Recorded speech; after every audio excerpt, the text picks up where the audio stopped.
संसद का क्या मतलब है? संसद का मतलब है चर्चा।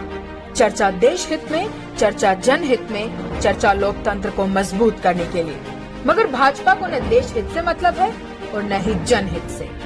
रही बात लोकतंत्र की, तो उसकी तबाही की इबारत तो भाजपा पहले दिन से लिख रही है। संसदीय मर्यादाओं को ताक पर रखकर काले कानूनों को पारित करना लोकतंत्र की हत्या नहीं है तो क्या है?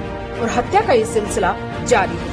संसद में विपक्ष की आवाज को दबाकर, विपक्ष को बोलने के अधिकार से वंचित करके कांग्रेस संसद में किसकी आवाज उठा रही है? विपक्ष संसद में किसकी आवाज उठा रहा है? जनता की। जनता के अधिकारों की, देश की सुरक्षा की। किसानों के खेत खलिहान बचाने के लिए काले कानूनों पर चर्चा करने की मांग क्या गलत है? युवाओं को रोजगार देने के लिए चर्चा करने की मांग क्या गलत है? आम जन को महंगाई से छुटकारा दिलाने के लिए चर्चा करने की मांग क्या गलत है? तेल की बढ़ती कीमतों को कम करने के लिए चर्चा की मांग करना क्या गलत है? या फिर पेगासस के जरिए देशवासियों की जासूसी का जघन्य अपराध और देशद्रोह पर चर्चा की मांग करना गलत है?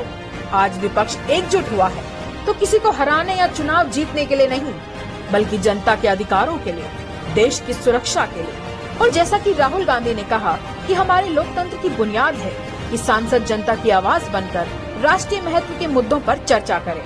मोदी सरकार विपक्ष को ये काम नहीं करने दे रही। संसद का और समय व्यर्थ मत करो। करने दो महंगाई, किसान और पेगासस की बात। तो क्यों नहीं करने दे रही सरकार सांसदों को किसान बिलों पर, महंगाई पर, रोजगार पर चर्चा? क्यों भाग रही है भाजपा सरकार पेगासस जासूसी कांड पर चर्चा से? क्योंकि कहीं न कहीं भाजपा सरकार, प्रधानमंत्री मोदी, गृह मंत्री शाह जानते हैं कि उन्होंने गलत किया है और संसद में चर्चा हो गई तो उनके लिए जनता की अदालत में जवाब देना भारी हो जाएगा।